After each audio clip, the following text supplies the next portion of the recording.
DMCH के nursing staff को डर लग रहा है। डीएमसीएच के डॉक्टरों से उनको है जान का खतरा। तमाम मामलों को लेकर के पहुंचे सुपरिटेंडेंट के चेंबर के बाहर। घंटों बात किया, आश्वासन दिया सुपरिटेंडेंट ने कि करेंगे सभी डॉक्टरों से बात, प्रिंसिपल से, एचओडी से। बताते चले कुछ दिनों पहले ईएनटी के डॉक्टर के द्वारा जो जीएनएम एनएम यानी नर्सिंग स्टाफ है उनके साथ बदसलूकी किया जाता है।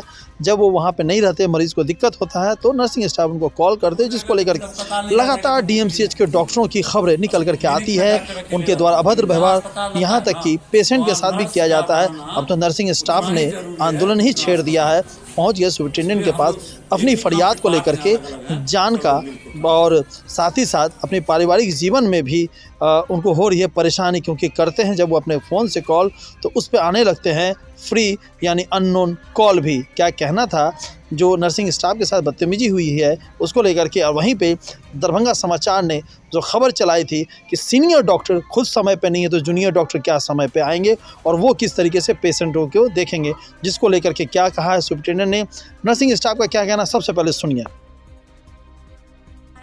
क्या नाम था उनका? वो जो डॉक्टर विनोद। क्या है वो? कौन से डॉक्टर हैं वो? पीजी वो है? पीजी डॉक्टर है। किस डिपार्टमेंट में है वो? ईएनटी वार्ड में। इसकी शिकायत आपने अधीक्षक महोदय को? हाँ, कल रात को ही मेरी बात हुई थी अधीक्षक सर से। सर आश्वासन दिए कि आकर के सुबह ऑफिस में मिलो, सॉर्ट आउट हो जाएगा। क्या बात हुई है? सर बोले कि फोन करना अब नहीं है और एसआर का नंबर दिया गया है, किसी भी पीजी को कॉल नहीं करना है और एसआर को फोन करेंगे, हमारे जो 4th ग्रेड स्टाफ होते हैं वार्ड में वो फोन करेंगे। क्या आप लोग इसमें कोई कार्रवाई चाहते हैं? सर नहीं, कार्रवाई का क्या, कार्रवाई कुछ नहीं, बस हम लोग यही चाहते हैं कि हम लोग नर्सिंग स्टाफ है, हम लोगों को नर्सिंग के अलावा दूसरा काम नहीं लिया जाए। हम लोग अपने पर्सनल फोन से किसको किसको कॉल करते रहे, ताकि हम लोगों को हमेशा ब्लैंक कॉल आता है। अब कहाँ से आता है ये क्या पता। हमारे घर परिवार में होते हुए भी इतना सारा ब्लैंक कॉल आएगा तो हमारा घर टूट सकता है ना। इस वजह से कितने ब्लैंक कॉल आ चुके हैं अभी एक हफ्ते के अंदर? अब ब्लैंक कॉल तो हमेशा ही आता है। अगर आप कहीं कॉल करते हो और फिर आपको फोन आएगा, पूछा जाएगा कि आप नर्स बोल रहे हो, बस यही। और कौन है पूछने पे फोन कट हो जाता है, फिर कॉल आता है 10:30 11 बजे रात में। तो हम लोग फोन नहीं करना चाहते अपने प्राइवेट नंबर से किसी को भी। ऑफिशियल नंबर तो है नहीं कि कॉल। अब कितना अभी आश्वासन मिला अधीक्षक से, कितना आश्वस्त हो रहे हैं? सर से आश्वासन मिला है तो हौसला है कि हाँ हम लोगों का काम हो जाएगा। अब देखिए, क्या आपने ड्यूटी चेंज करने की भी मांग रखी है? हाँ, सुरक्षा के लिए हमने मांग रखा है कि मेरा ड्यूटी वहाँ से बदल दिया जाए। आखिर इतनी असुरक्षा कैसे महसूस हुई आपको? अब जब पीजी डॉक्टर गुंडागर्दी पे उतर जाए तो हम लोग क्या करें? जब तक हमारे परिवार का कोई आएगा। मेरे साथ तो कुछ अनहोनी हो चुका होगा। तो हम वीडियो आप लोग को उपलब्ध करवा सकते हैं। कल जो वीडियो बना था ना वो घुमा के सारे वार्ड में आज कल मेरा वीडियो बना करके आज सारे जगह घुमाया जा रहा है। मेरा नाम ज्योति प्रिया है। क्या है? स्टाफ नर्स है 2020 बैच से। और जो जूनियर डॉक्टर हैं उनके बीच में कुछ कंफ्यूजन पैदा हो गया। दोनों नए हैं, नर्स भी जो वहाँ ड्यूटी पर थी उसको भी कम दिनों का कार्जन हो है, और जो हमारे डॉक्टर साहब थे उनका भी कार्जन हो कम दिनों का है। तो जो नया लोग रहता है थोड़ा ईगो तो उसको रहता ही है। और वैसी कोई बात वहाँ कोई गलती नहीं हुई, मरीज का उपचार सही समय पर हुआ, नर्स भी ड्यूटी पर मौजूद थी। तो हम अभी बुलाए थे, कन्फ्यूजन दूर हो गया है, कोई ऐसा बात नहीं है जो आपको हमसे। एक इंस्टीट्यूशन में एक जगह रहने से 3-4 तरह के लोग हैं इसमें, तो कभी कभी इस तरह की वारदातें होते रहती हैं। कोई ऐसा चीज़ नहीं हुआ जो मरीज का इलाज बाधित हो जाए, चाहे मरीज का इलाज नहीं हुआ हो। नर्सों की शिकायत थी लास्ट समय जब ये मामला आया था, तो उन्होंने कहा था कि जो वहाँ पे तैनात स्टाफ है उनके द्वारा एक तो अभद्रता भी की गई, प्लस वो लोग रहते नहीं है। सबसे बड़ी बात ये होती है कि ईएनटी के लोग जो है वहाँ पे डॉक्टर्स वो रहते नहीं, उनको फ़ोन किया जाता है तब वो देखते हैं, पुर्जा मंगाते हैं, फिर उनको लगता है आना है तो आते हैं, नहीं तो नहीं आते। तो इसमें ये आपके पहले का बात हुआ। हाल ही में मैंने आई और ईएनटी को भी कहा जो इमरजेंसी में वो मौजूद रहे।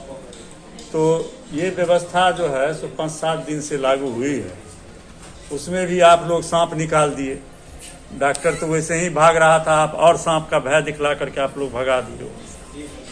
तो डॉक्टर लोग भी रह रहे हैं। अब कंफ्यूजन है जो उसको बुलाएगा कौन, वो भी कंफ्यूजन दूर हो जाएगा। हम वहाँ लैंडलाइन फ़ोन लगाएंगे, उससे उनको कॉल किया जाएगा। जब फ़ोन नहीं था तब डॉक्टर नहीं आता था, तो उसका सिस्टम था जो उसको कॉल भेजा जाता था। तो 2-3 माध्यम है, आप बात कर सकते हैं फ़ोन से, आप बात कर सकते हैं पत्र से, आप बात कर सकते हैं जा करके। डॉक्टर को कम्युनिकेट कर देना है, उसके अन्य माध्यम का भी हम लोग इस्तेमाल करेंगे। और संस्थान में संसाधन की थोड़ी मोड़ी कमी तो है ही, तो हम ENT वार्ड में जैसा कि इन लोगों ने कहा एक लैंडलाइन फोन हम लगाते हैं। सर आपने कहा कि आप लोगों ने सांप निकाल दिया, जब डॉक्टर का कार्यालय है, डॉक्टर खुद रहेंगे तो सांप कहाँ से नजर आएगी और साफ सफाई भी वहाँ पे रहेगी? नहीं, देखिए उसके चारों तरफ जल जमाव का क्षेत्र है जी, और जल जमाव जो है इस जगह के चलते है, कोई डॉक्टर या नर्स के चलते जल जमाव नहीं है। पूरे शहर का पानी इस कैंपस में आता है। उसके लिए अभी तक आप लोग क्या प्रयत्न किए हमको बताइए। पूरे शहर का पानी, चाहे इधर का मोहल्ला हो, महासेठ कॉलोनी का मोहल्ला हो कि करमगंज मोहल्ला का पानी हो या बैंकर्स कॉलोनी का पानी हो, सारा पानी DMCH में आता है। मेरा काम पानी निकालना है क्या कि मेरा काम इलाज करना है? कहिए तो कल से हम बाल्टी लेके पानी उपसना शुरू कर देते हैं। अरे मेरा जो काम है उसको हम कर रहे हैं। अभी जगह इसको बहुत कैंपस 100 साल पुराना है। सर एक चीज़ देखा जाता है कि जब आप यहाँ के पदाधिकारी के तौर पे प्रयास करते हैं तो डॉक्टर हरकत में आते हैं, लेकिन सवाल यही है सर कि इमरजेंसी में इमरजेंसी पेशेंट आते हैं। ऐसी सूरत में अगर वहाँ पे तैनात कोई बढ़िया डॉक्टर नहीं है तो मरीजों की जान के लिए भी तो खतरा है। देखिए, मरीजों की जान के लिए खतरा तो हमेशा बना हुआ रहता है। इमरजेंसी में भी मरीज जब हो गया तो बीमार है इसीलिए ना अस्पताल में आया है, लेकिन जिस डॉक्टर को अब रहना है वहाँ SOD को रहना है, SOD अब मौजूद रहना है। वहाँ HOD को नहीं रहना है, वहाँ SOD को रहना है। सर कुछ दिनों पहले OPD विभाग में बुधवार के दिन senior doctor, maximum senior doctor absent थे। अगर सीनियर डॉक्टर ही ऐसा करेंगे तो उनके जूनियर डॉक्टर, नर्सिंग स्टाफ भी तो वही राह पे चलेंगे। शायद आप दरभंगा खबर से, दरभंगा समाचार से, वही दरभंगा समाचार से लगातार मैं OPD आपके वीडियो को हम देखे हैं। हम लोग अभी वहीं जा रहे हैं प्रिंसिपल से उसी मुद्दे पर बात। आखिर सर सीनियर डॉक्टर कब लाइन पे आएंगे? क्योंकि उन्हीं को देख के जूनियर डॉक्टर सीख रहे, नर्सिंग स्टाफ मोबाइल पे लगे रहते। बोलिए तो वो भी वीडियो वायरल करें। सीनियर डॉक्टर भी लाइन पर आ जाएंगे। जिसका बेटा अंग्रेजी पढ़ लेता है ना, बाप भी 10-20 लाइन पढ़ लेगा। आप लोग थोड़ा समय दीजिए, थोड़ा समय दीजिए। ठीक है सर, टाइम लगता है। नहीं, आप जब आते हैं तो कार्य होगा, यानी पेशेंट मर जाएगा उसके बाद कोई सीनियर डॉक्टर नहीं, कार्य संस्कृति को बनाना है। मैं रहूं या नहीं रहूं, इस तरह का कल्चर बना देना है जो आगे के लोग भी इसको फॉलो करेंगे। कार्य होना चाहिए। सर ये भी सुनने में आया है कि आप जो स्टेप लेते हैं उस पर भी आप पर दबाव आता है, ये इसमें कहाँ तक सच्चाई है? देखिए, हो सकता है लोग दबाव डालने वाला दबाव डालेगा। मेरा काम है काम करना। जितना हमको दबना होगा उतना दबेंगे, ठीक है ना। जितना जहाँ पर मन होगा कि नहीं दबना है, दबना अनुचित हो जाएगा, जनहित के खिलाफ होगा, तो वहाँ पर नहीं दबते हैं। कहीं कहीं लगता है कि नहीं हम कुछ ज्यादा कड़ा हो रहे हैं तो थोड़ा सॉफ्ट हो जाते हैं। ऐसा थोड़े है जो हम हर जगह सही हैं। कभी ऐसा भी होता होगा जो हम गलत होते होंगे। हम अपने उस बात की समीक्षा करते हैं, यहाँ के संसाधन, यहाँ की परिस्थिति के हिसाब से काम चलाने की कोशिश करते हैं। तो अभी फाइनली नर्सिंग स्टाफ से आपकी बात हुई, क्या हुआ उसमें, हल क्या निकला? हल निकला, जो समस्या है उसको दूर करेंगे। आप एक बात कहिए ना, काम छोड़ के अस्पताल नहीं न चल सकता है। इनको जो समस्या आ रही है उसको हम लोग निदान करेंगे। और वो स्पेशली आज 1 सप्ताह से होता आ रहा है कि नर्सों द्वारा डॉक्टर को फोन करने के मुद्दे को लेकर बार बार जो है वो समस्या उत्पन्न हो रहा है। नर्सेस द्वारा पर्सनल फोन से कहीं भी औचित्य नहीं है कि किसी डॉक्टर को या किसी को फोन किया जाए। इसी मुद्दे को लेके हम लोग अप्रोच कर रहे हैं। और इमरजेंसी में, जैसा कि आपने अभी अधीक्षक सर से भी पूछा कि इमरजेंसी में पेशेंट के देखने के लिए यदि डॉक्टर को बुलाना पड़े फोन से, तो इससे ज्यादा दुर्भाग्य की बात क्या होगी। चाहे किसी भी विभाग के हों, उनको बुलाने का कोई औचित्य नहीं। डिपार्टमेंट में इमरजेंसी कभी कैजुअलिटी होता है जब मेडिसिन के डॉक्टर आईसीयू में बैठे होते हैं, सर्जरी के डॉक्टर अपने ड्यूटी में होते हैं, तो फिर ENT और आई के डॉक्टर क्यों नहीं अपने डिपार्टमेंट में किसी एक रहते हैं जो नर्सेस को उस समस्या का सामना करना पड़ता है। नर्सेस यदि फोन नहीं करती है तो डॉक्टरों द्वारा बार बार दबाव बनाया जाता है कि आप फोन क्यों नहीं करेंगी। हम महिलाएं हैं, हम लोग अपने पर्सनल नंबर से फोन करते हैं तो उन नंबरों के कारण हमारे घर में पारिवारिक कलह का सामना करना पड़ता है, क्योंकि पर्सनल नंबर से कभी भी औचित्य नहीं है कि हम किन्हीं को फोन करेंगे। तो इन्हीं चीज को अपोज करने के लिए आज हम लोग सर के सामने आए थे। कल भी एक ज्योति जो ENT में इसी फोन को लेके ही वारदात हुई, डॉक्टर वहां उपस्थित नहीं थे। मरीज का बार बार कंप्लेन था कि ब्लीडिंग हो रहा है। उस तरह का कोई भी मेडिसिन SOS में नहीं लिखा हुआ था कि सिस्टर अपने अधिकार क्षेत्र का प्रयोग करती और उनको मेडिसिन दे देती। अगर हम लोग डॉक्टर के एडवाइस के अपोजिट में चलते हैं, मरीज को कुछ होता है तो मरीज हम लोग के ऊपर हावी होकर मारपीट करता है, या स्वाभाविक सी बात है कि उसको कुछ साइड इफेक्ट होता है तो हम लोग पे कहता है कि बिना डॉक्टर से पूछे क्यों किए, क्योंकि मरीज मेडिकल कॉलेज में आया है कि एक बेहतर इलाज हो उसका, उसकी एक्सपेक्टेशन है कि हमारा मरीज यहाँ से प्रॉपर केयर मिले और वो सही होके जाए।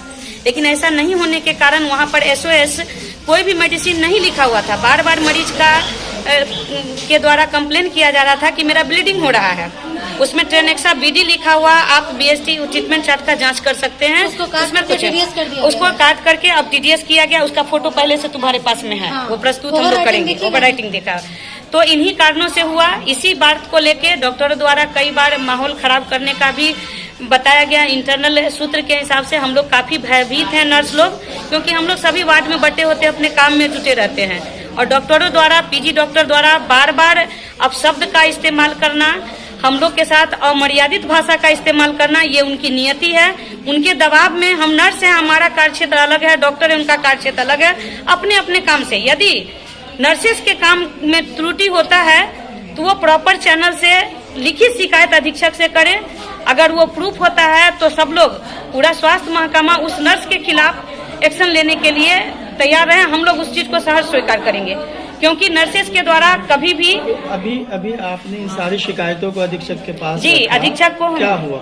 अधीक्षक ने आश्वासन दिया कि नर्स फोन नहीं करेंगी डॉक्टर को, उसके लिए ये लैंडलाइन वो लगवाने का बहुत जल्दी आश्वासन दिए हैं। इस बीच उन्होंने ये आश्वासन दिया है कि वहाँ जो हमारा चतुर्थवर्गीय कर्मी हैं उनके नंबर से, या विशेष परिस्थिति होगी तो जिस मरीज के साथ ये परेशानी है उसके फोन नंबर से आप डॉक्टर को फोन कर दीजिए SR सर को। लेकिन आपको बुलाना ही पड़ेगा। जी, हमको बुलाना ही वो पड़ेगा। लोग वहाँ पे नहीं रहते। ये उनका मामला अधीक्षक सर से पूछा जाए कि डिपार्टमेंट में इंडोर में क्यों नहीं रहते हैं या क्या, ये अधीक्षक सर जवाब दे अच्छा, सकते हैं। एक चीज बताइए कि कई मरतबा ऐसा होता है इमरजेंसी में जनरली सीरियस पेशेंट आते हैं, तो जब डॉक्टर नहीं रहते, चूँकि आप लोग जूझ रही हैं उन चीज़ों से, उसी चीज़ को लेकर के शिकायत भी कर रही है, क्या कभी ऐसा हुआ कि डॉक्टर नहीं रहने की वजह से किसी मरीज की वहाँ पे जान भी चली गई? देखिए, इसकी पुष्टि तहकीकात आप लोग कर रहे हैं, पदाधिकारी करेंगे। इस संदर्भ में तो हम स्पष्ट रूप से नहीं, क्योंकि डिपार्टमेंटल हम लोग के खुद का भी, जो नर्स आगे बढ़ के इन चीज़ों को उठाते हैं उसके खुद के जान का खतरा है। डॉक्टर द्वारा उनके साथ कुछ भी किया जा सकता है। हम आज इसका आप प्रेस के माध्यम से माननीय बिहार के स्वास्थ्य मंत्री जी तक ये पहुंचाना चाहते हैं कि DMCH की स्टाफ नर्सेस असुरक्षित है। किनसे? डॉक्टरों से, PG डॉक्टरों से। डॉक्टर नहीं, वो लोग स्टूडेंट। अगर हमारे साथ मरीज आए दिन यहाँ पे दरभंगा मेडिकल कॉलेज के छात्रों द्वारा, जो आसपास का वातावरण है उसमें सबको खबर है कि यहाँ क्या स्थिति है। अब यहाँ नर्सेस वर्सेस डॉक्टर का जब लड़ाई होगा तो हम जिनके साथ दिन रात काम करेंगे उनके साथ हम कितना डेली हम कंप्लेन पहुँचाते रहेंगे। अच्छा, उनसे अपने जान का रक्षा कब तक करते रहेंगे? एक चीज बताइए कि इतनी बड़ी समस्या है आप लोगों के साथ, अधीक्षक से आप लोग अक्सर शिकायत करते हैं, अधीक्षक के द्वारा किस तरह का कदम लिया जाता है, क्या उससे आप लोग संतुष्ट होती हैं? हाँ, अधीक्षक से हम लोग संतुष्ट हैं, क्योंकि अधीक्षक सर को जब पिछले सैटरडे को जो आई वार्ड के डॉक्टर को जब हम लोगों ने कॉल करके तो जो वारदात हुई, अधीक्षक सर ने आश्वासन दिया था टेलीफोनिक मुझे कि मैं सोमवार से डॉक्टर लोग को इमरजेंसी में बैठाऊंगा। अधीक्षक सर का आदेश से वहाँ पर बैठते हैं वो लोग। अभी वर्तमान में इमरजेंसी में ENT और आई के डॉक्टर बैठते हैं, लेकिन कल जो घटना हुआ है उसी आक्रोश में वो इंडोर में इस तरह का घटना करते हैं कि इंडोर में फोन करके बुलाना पड़ेगा। ऐसा देखा जाए कि ENT और जो है सो ENT वार्ड के जो भी डॉक्टर है वो आप लोगों को किसी तरीके का हमला करने का, कोई तरह का करने का प्रयास हो सकता कुछ भी संभव है, क्योंकि जब वो बदतमीजी से बात करते हैं, गाली गलौज करते हैं, तो उनके आक्रोश में कुछ भी वीडियो बनाया जाता है उनके द्वारा। स्टाफ को कहता है मास्क उतारो, और उस तरह का वीडियो बना करके अभी पूरे वार्ड में वीडियो दिखा के कि ये नर्स को ने ये स्टाफ, क्या हम लोग, क्या नाम है तुम्हारा बताओ? कौन बनाता है वीडियो? डॉक्टर बनाते हैं, डॉक्टर द्वारा, PG डॉक्टर। आप स्टाफों का, नर्सिंग स्टाफ? हाँ, नर्सिंग स्टाफ, महिलाओं का। क्यों बनाते हैं ये? वो बोलते हैं तुम इधर आओ, तुम क्यों नहीं फोन की? अच्छा, हम राउंड पे आने इस चीज को तुम क्यों नहीं दबा दी? मरीज का कंप्लेन कुछ और होता है, हम लोग नर्सिंग स्टाफ हैं, तो जो लीगल एडवाइस होता है उसी को हम लोग करेंगे ना। इलीगल करेंगे तो मरीज से मार खाएंगे। वो फोटो कहीं क्या ऊपर किसी बड़े डॉक्टर को भेजते हैं या अपने पास? हाँ, भेजते हैं अपने पास, वो भेजते हैं। इसका तहकीकात हम प्रूफ ये मिल जाएगा, क्योंकि वो लोग आपस में ग्रुप में उन लोग का घूमता है ये फोटो। अच्छा, वो लोग फिर अपने सीनियर्स को भी वो फोटो भेजते हैं क्या? ये हम नहीं कह सकते हैं क्योंकि सीनियर के पास पहुंचा है या नहीं। क्या अनुभव हुआ, फोटो लेकर के भेजने का मकसद क्या हो सकता है? अब ये तो वही बता सकते हैं कि उनकी मकसद क्या है, वो नर्स से चाहते क्या हैं। आज यहाँ ENT के कोई सीनियर डॉक्टर, HOD, प्रिंसिपल थे साथ में? नहीं, आज यहाँ नहीं थे सर, डिपार्टमेंट गए थे। ज्योति को HOD सर की तरफ से फोन आया है। तत्काल इतने भयभीत हैं कि हम लोगों ने सर से रिक्वेस्ट किया है कि ज्योति का ड्यूटी वहाँ से हटवा दिया जाए ENT से, क्योंकि कुछ अक्रेंस होने के बाद हम लोग अगर स्टेप लेते हैं तो कोई फायदा नहीं है। कौन है HOD वहाँ पे? वहाँ HOD MK बोस सर हैं। क्या नाम है? मेरा नाम सुमन कुमारी है। आप क्या है नर्सिंग में? नर्सिंग एसोसिएशन के महामंत्री हैं।